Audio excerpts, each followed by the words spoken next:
Hello friends, welcome back to Charvi's kitchen. So ಇವತ್ತು ನಮ್ಮ ಚಾನಲ್ನಲ್ಲಿ ಒಂದು ಹೆಲ್ದಿಯಾದ ಡ್ರೈ ಫ್ರೂಟ್ಸ್ ಹಾಗೂ ಕೋಕೋನಟ್ ಯೂಸ್ ಮಾಡಿ ಲಡ್ಡು ರೆಸಿಪಿ ಯಾವ ರೀತಿ ಮಾಡೋದಂತ ಹೇಳಿ ನೋಡೋಣ. ಮನೆಯಲ್ಲಿರುವ ಕಡಿಮೆ ಇಂಗ್ರೀಡಿಯೆಂಟ್ಸ್ನ ಯೂಸ್ ಮಾಡಿ ಈ ಹೆಲ್ದಿಯಾದ ಡ್ರೈ ಫ್ರೂಟ್ಸ್ ಲಡ್ಡು ಅನ್ನೋದು ರೆಡಿ ಮಾಡ್ಕೋಬೋದು. ಈಗ ಬನ್ನಿ ಪ್ರಾಸೆಸ್ ನೋಡೋಣ. ಮೊದಲಿಗೆ ಇಲ್ಲಿ ಪ್ಯಾನ್ ತಗೊಂಡು 2 ಟೇಬಲ್ ಸ್ಪೂನ್ ಆಗೋಷ್ಟು ತುಪ್ಪವನ್ನು ಯೂಸ್ ಮಾಡ್ತಾ ಇದ್ದೀನಿ. ಇದು ಸ್ವಲ್ಪ ಹೀಟ್ ಆದ ನಂತರ ಇಲ್ಲಿ 3/4 ಕಪ್ ಆಗೋಷ್ಟು ನಾನಿಲ್ಲಿ ಬಾದಾಮ್ ಹಾಗೂ ಕ್ಯಾಶ್ಯೂ ಅನ್ನೋದು ಆ್ಯಡ್ ಮಾಡ್ತಾ ಇದ್ದೀನಿ. ನೀವು ಎಷ್ಟು ಬೇಕಾದರೂ ಡ್ರೈ ಫ್ರೂಟ್ಸ್ ಅನ್ನೋದು ಆ್ಯಡ್ ಮಾಡಬಹುದು. ಫ್ಲೇಮ್ನ ಲೋನಲ್ಲಿಟ್ಟು ಈ ರೀತಿ ನಾವು ಗೋಲ್ಡನ್ ಕಲರ್ ಬರೋವರೆಗೂ ಫ್ರೈ ಮಾಡ್ಕೋಬೇಕಾಗುತ್ತೆ. ಇಲ್ಲಿ ನೋಡಿ ಕಂಪ್ಲೀಟ್ ಆಗಿದೆ. ಇದೀಗ ನಾವು ಒಂದು ಪ್ಲೇಟ್ಗೆ ಟ್ರಾನ್ಸ್ಫರ್ ಮಾಡ್ಕೊಳ್ಳೋಣ. ಈಗ ಅದೇ ಪ್ಯಾನ್ನಲ್ಲಿ ಒಂದು ಸ್ವಲ್ಪ ಮಟ್ಟಿಗೆ ಇಲ್ಲಿ ನಾನು ಒಣ ದ್ರಾಕ್ಷಿ ಕೂಡ ಆ್ಯಡ್ ಮಾಡ್ತಾ ಇದ್ದೀನಿ. ಇದನ್ನು ಕೂಡ ಅಷ್ಟೇ ಲೈಟಾಗಿ ಈ ರೀತಿ ಫ್ರೈ ಮಾಡ್ಕೋಬೇಕಾಗುತ್ತೆ. ಡ್ರೈ ಫ್ರೂಟ್ಸ್ ಅನ್ನೋದು ನೀವು ಎಷ್ಟು ಆ್ಯಡ್ ಮಾಡ್ಕೊತೀರೋ ರುಚಿ ಕೂಡ ಅಷ್ಟೇ ಚೆನ್ನಾಗಿರುತ್ತೆ ಹಾಗೂ ಅಷ್ಟೇ ಹೆಲ್ದಿಯಾಗಿರುತ್ತೆ. ಇದು ಅಷ್ಟೇ ಸ್ವಲ್ಪ ಮಟ್ಟಿಗೆ ಈ ರೀತಿ ಫ್ರೈ ಆದ ನಂತರ ಇದನ್ನು ಕೂಡ ನಾವು ಒಂದು ಪ್ಲೇಟ್ಗೆ ಟ್ರಾನ್ಸ್ಫರ್ ಮಾಡ್ಕೊಳ್ಳೋಣ. ಇದು ಕಂಪ್ಲೀಟಾಗಿ ಒಂದು ಪ್ಲೇಟ್ಗೆ ಟ್ರಾನ್ಸ್ಫರ್ ಮಾಡಿದ ನಂತರ ಇದರಲ್ಲಿ 1 ಕಪ್ಪಷ್ಟು ನಾನಿಲ್ಲಿ ಶೇಂಗಾವನ್ನು ಆ್ಯಡ್ ಮಾಡ್ತಾ ಇದ್ದೀನಿ. ಇದನ್ನು ಅಷ್ಟೇ ಮೀಡಿಯಂ ಫ್ಲೇಮ್ನಲ್ಲಿಟ್ಟು ಲೈಟಾಗಿ ಈ ರೀತಿ ಫ್ರೈ ಮಾಡ್ಕೋಬೇಕಾಗುತ್ತೆ ಗೋಲ್ಡನ್ ಕಲರ್ ಬರೋವರೆಗೂ. ಇಲ್ಲಿ ನಾನು 1 ತೆಂಗಿನಕಾಯಿಗೆ 1 ಕಪ್ಪಷ್ಟು ಶೇಂಗಾ ಅನ್ನೋದು ಆ್ಯಡ್ ಮಾಡ್ತಾ ಇದ್ದೀನಿ. ನೀವು ತೆಂಗಿನಕಾಯಿ ಅನ್ನೋದು ಎಷ್ಟು ತೊಗೊತೀರೋ ಅದಕ್ಕೆ ತಕ್ಕಂತೆ ಆ್ಯಡ್ ಮಾಡಬೇಕಾಗುತ್ತೆ. ಇದು ಅಷ್ಟೇ ಸ್ವಲ್ಪ ಮಟ್ಟಿಗೆ ಈ ರೀತಿ ಗೋಲ್ಡನ್ ಕಲರ್ ಬರೋವರೆಗೂ ಫ್ರೈ ಮಾಡಿಕೊಂಡು ಒಂದು ಪ್ಲೇಟ್ಗೆ ಟ್ರಾನ್ಸ್ಫರ್ ಮಾಡ್ಕೊಳ್ಳೋಣ. ಈ ರೀತಿ ಲೈಟಾಗಿ ಫ್ರೈ ಮಾಡ್ಕೊಳ್ಳೋದ್ರಿಂದ ರುಚಿ ಇನ್ನಷ್ಟು ಚೆನ್ನಾಗಿರುತ್ತೆ.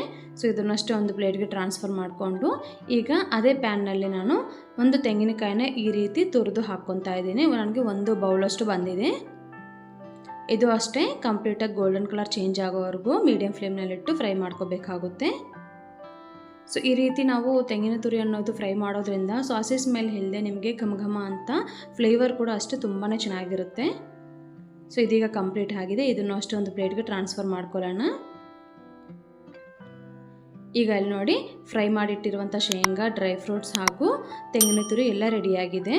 ಈಗ ಒಂದು ಮಿಕ್ಸಿ ಜಾರ್ ತಗೊಂಡು ಇದರಲ್ಲಿ ಫ್ರೈ ಮಾಡಿಟ್ಟಿರುವಂಥ ಶೇಂಗಾ ಅನ್ನೋದು ಆ್ಯಡ್ ಮಾಡ್ಕೊಳ್ಳೋಣ. ಹಾಗೂ ಇದರಲ್ಲಿ ಫ್ರೈ ಮಾಡಿಟ್ಟಿರುವಂತಹ ಡ್ರೈ ಫ್ರೂಟ್ಸ್ನಲ್ಲಿ ಸ್ವಲ್ಪ ಮಟ್ಟಿಗೆ ಆ್ಯಡ್ ಮಾಡ್ಕೊಳ್ಳೋಣ. ಆ್ಯಡ್ ಮಾಡಿಕೊಂಡು ಇದನ್ನು ನಾವು ಒಂದು ಫೈನ್ ಪೌಡರ್ ಆಗಿ ರೆಡಿ ಮಾಡ್ಕೋಬೇಕಾಗುತ್ತೆ. ಇಲ್ಲಿ ನಾನು ತೋರಿಸ್ತಾ ಇದ್ದೀನಿ ನೋಡಿ, ಇಷ್ಟು ಮಟ್ಟಿಗೆ. ಸ್ವಲ್ಪ ಗರಿಗರಿಯಾಗಿದ್ರೂ ಪರವಾಗಿಲ್ಲ. ಈ ರೀತಿ ಪೌಡ್ರ್ ಮಾಡಿಕೊಂಡು ಇದನ್ನು ಒಂದು ಪ್ಲೇಟ್ಗೆ ಟ್ರಾನ್ಸ್ಫರ್ ಮಾಡಿಕೊಂಡು ಸೈಡ್ಗೆ ಇಟ್ಕೊಳ್ಳೋಣ. ಈಗ ಅದೇ ಮಿಕ್ಸಿ ಜಾರ್ನಲ್ಲಿ ಮಿಕ್ಕಿರುವ ಎಲ್ಲ ಡ್ರೈ ಫ್ರೂಟ್ಸ್ನ ಆ್ಯಡ್ ಮಾಡ್ಕೊಳ್ಳೋಣ.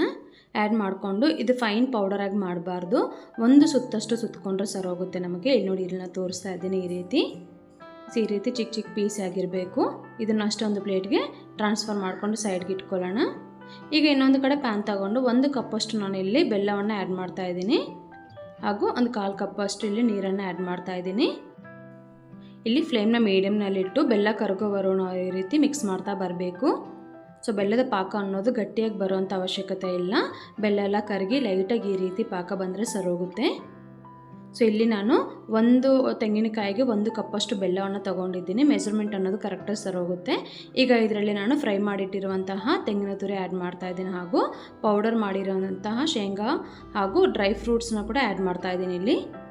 ಇದನ್ನೆಲ್ಲ ಹಾಕಿ ನೀಟಾಗಿ ಒಂದ್ಸಲ ಮಿಕ್ಸ್ ಮಾಡ್ಕೊಳ್ಳೋಣ. ಫ್ಲೇಮ್ ಅನ್ನೋದು ಲೋನಲ್ಲೇ ಇರಬೇಕು. ಬೆಲ್ಲದ ಪಾಕದಲ್ಲಿ ಇದು ಕಂಪ್ಲೀಟಾಗಿ ಮಿಕ್ಸ್ ಆಗ್ದಂಗೆ ಈ ರೀತಿ ನಾವು ತಿರುಗಿಸ್ತಾ ಬರಬೇಕು, ಕೈ ಬಿಡದೆ. ಸ್ವಲ್ಪ ಮಟ್ಟಿಗೆ ಈ ರೀತಿ ಮಿಕ್ಸ್ ಮಾಡಿದ ನಂತರ ಇಲ್ಲಿ 1/4 ಟೇಬಲ್ ಸ್ಪೂನ್ ಆಗೋಷ್ಟು ನಾನಿಲ್ಲಿ ಏಲಕ್ಕಿ ಪೌಡರ್ ಹಾಗೂ ಫ್ರೈ ಮಾಡಿಟ್ಟಿರುವಂತಹ ಇಲ್ಲಿ ಒಣ ದ್ರಾಕ್ಷಿ ಕೂಡ ಆ್ಯಡ್ ಮಾಡ್ತಾ ಇದ್ದೀನಿ. ಇದನ್ನು ಅಷ್ಟೇ ಎಲ್ಲ ಮಿಕ್ಸ್ ಆಗೋವರೆಗೂ ಈ ರೀತಿ ತಿರುಗಿಸ್ತಾ ಬರಬೇಕು. ಈಗ ಪರ್ಫೆಕ್ಟಾಗಿ ರೆಡಿ ಆಗಿದೆ. ಫ್ಲೇಮ್ನ ಆಫ್ ಮಾಡಿ ನಾವು ಇದನ್ನು ಸ್ವಲ್ಪ ತಣ್ಣಗಾಗೋದಕ್ಕೆ ಬಿಡೋಣ.